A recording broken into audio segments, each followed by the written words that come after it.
I've probably moved about 16 million times in my life. Actually, it's more like 16. And believe me, I've made plenty of mistakes, but I've also learned a lot along the way. Today, I'm going to share my best tips to help you avoid those mistakes. And if you find this video valuable and helpful, don't forget to hit like and subscribe. So let's dive in. One of the first and the biggest mistakes that you can make when you're moving is procrastinating. Whether you're moving for a happy reason, because of a new job, moving closer to family, or a sad reason, maybe a divorce or a death, procrastination is not going to help anything. So as soon as you are able to, you want to schedule your movers and your junk haulers so that you create some urgency within yourself, especially if you're needing a little jump start. You want to start decluttering as soon as you decide to move. As a realtor, I can't stress this enough. Your move actually begins the day you decide to sell your house. And a lot of people miss that point. Remember, the goal here is that you're going to move. So you want to start decluttering your hall closets, your bedroom closets, and your kitchen cabinets as soon as you start to think about moving. Potential buyers like their cabinets and the closets to look half full. When it comes to decluttering and packing, remember to declutter strategically. Start with areas that will make your home look better for all of those photos. When it comes to your kitchen gadgets, I learned a really great tip the last time that I moved. And that is to take a box, just like this one, set it on your counter and dump all of your kitchen gadgets in there. All of your utensils, your spatulas, everything that's in your kitchen drawer there that you're always digging through. And then as you use those items through the next week, maybe two, pull the items out of the box and put them back into the drawer. At the end of that period, you'll know what items you need to have to live on a day-to-day basis in your home and which things are extraneous and either need to be disposed of or packed away right now. Minimize clutter. Remove knickknacks and excessive furniture and extra wall art to make your home look more spacious and appealing in the photos. We're going to be having a professional photographer come out to photograph your home. You're going to have things on your mantle. Make sure it's one or two items that make a statement. Before you start packing, you're going to want to do these essential tasks. Assemble a packing kit with tape, markers, paper towels, some types of cleaners, plastic bags, and screwdrivers. This is going to go from room to room with you as you pack so that you'll have everything right there that you need and you're not having to run back and forth.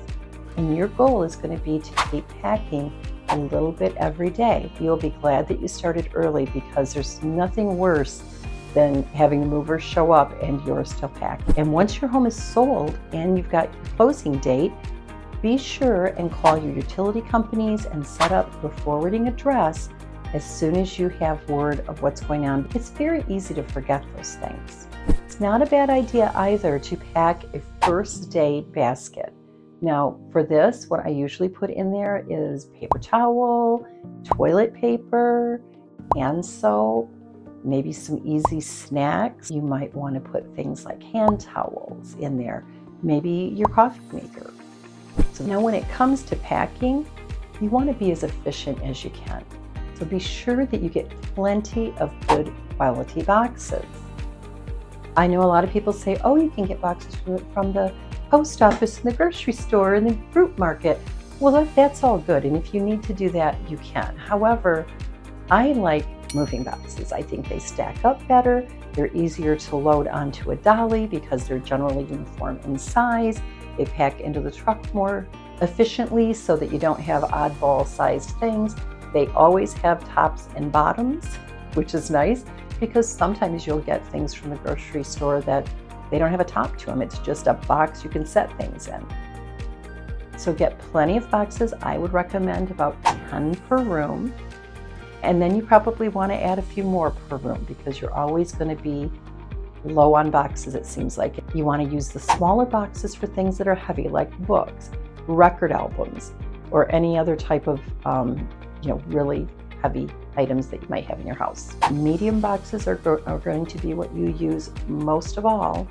And then those really large boxes that you get from the movers, well, those are really great for your comforters, throw pillows, extra bed pillows, all of those types of things that are big and bulky. And also, don't forget that you can use space bags, or you can make your own space bags. Just take the items that you want, put them into a garbage bag, suck all the air out of it, and it will actually compress everything down, and then tie it off. That will make things a lot easier. You can also use your household items for packing. You can wrap fragile things like your wine glasses in socks. Now, this is a new one for me, and I have to try this one. You can use towels, done that, blankets, done that. And instead of buying expensive bubble wrap, you want to be sure that you label your boxes clearly. Don't get too complicated with a color-coded system here. Just, we need to know where the box goes on the front and the side, and you need to know a brief description of what is in the box so you know which one to open first. Avoid using black trash bags. I never even thought about this until one of my clients was telling me she packed all of her clothing into black garbage bags, and as well as some things that she was throwing out, and someone inadvertently threw out her clothing bags along with the garbage. So she had to make a dumpster dive, which was not really what she planned on doing. Did you know that you can also leave your clothes right in your drawers? I have this massive dresser. It's got to be, gosh, I don't even know, 4 foot long at least, maybe longer, full of drawers, and I just leave all my clothing in there, and the movers bring in this wrap tape that they wrap around things to hold them in place, and they just load that baby onto a dolly and bring it right down the stairs with everything in it. And I always suggest hiring professional movers. I mean, if you're not moving from college dorm to college dorm or apartment to apartment, if you're actually moving house, you might have a good friend or family member kind of helps you out here and there at different times. But to actually depend on your friends and family to move you can be dangerous, because people wake up on that morning and go, gosh, I just don't feel like doing it. I think I just won't answer my phone when they're looking for me. And you just don't know how much help you're going to have. So if you are depending on people to come and help you, you could end up empty-handed and having to do that move yourself. Rather than do that, I would definitely recommend hiring movers. It's worth every penny. If something is broken, it's insured. Nobody injures their back and has to call in to work and is angry at you because they've injured their back when they did your move. And it all works just like clockwork. Clean everything as you pack it. If you have things that have been sitting around, especially electronics, they collect so much dust. Be sure that you wipe everything down before packing. This prevents you dragging that dirt and dust into your new home, and it just makes it so much easier to put things together. Another quick tip is to pack an essential suitcase or duffel bag for every member in your family. You're going to want to have all of their toiletries, any medications, and do this for your dog too, because he's got to eat and go for a walk.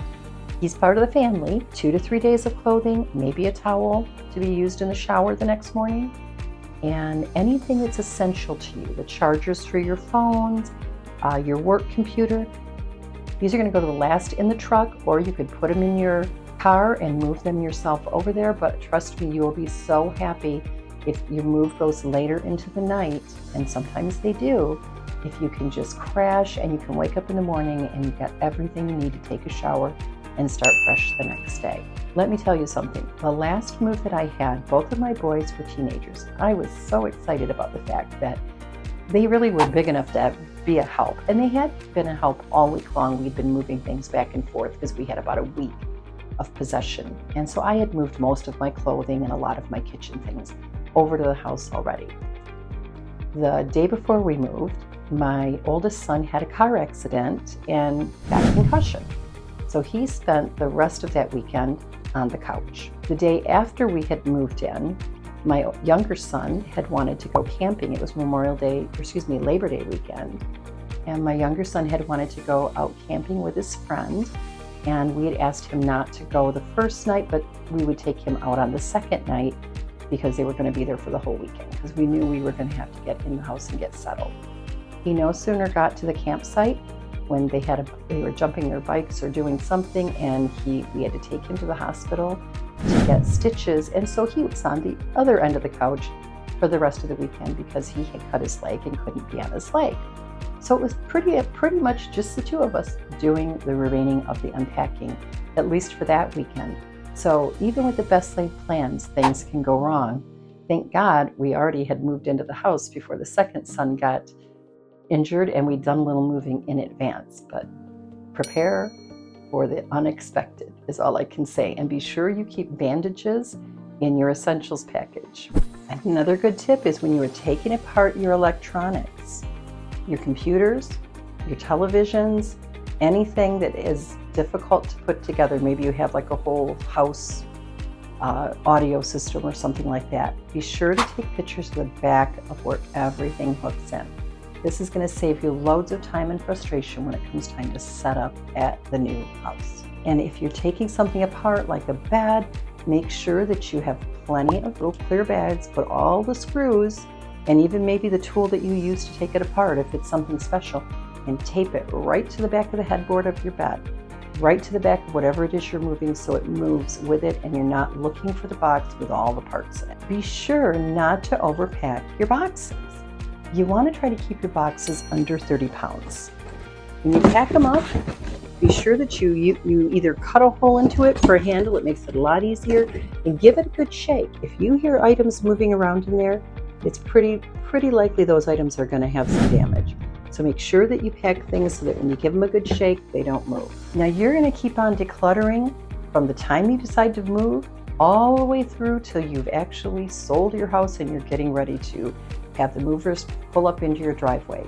So start early, and if you need help with deciding what to keep and what to get rid of, you may want to check out this video that I made about a month or two ago called The Gentle Art of Swedish Death Cleaning, and it gives you a whole new perspective on what things you might want to keep and what things you may want to let go. I'm going to link it right here below so it's easy for you to find, especially if you're moving. The moving can be stressful, but you know what? With a few helpful tips like these, you are going to be so much better prepared to handle the process. Remember, the key is to start early, stay organized, and keep decluttering. Feel free to reach out if you've got any questions or concerns. Happy moving!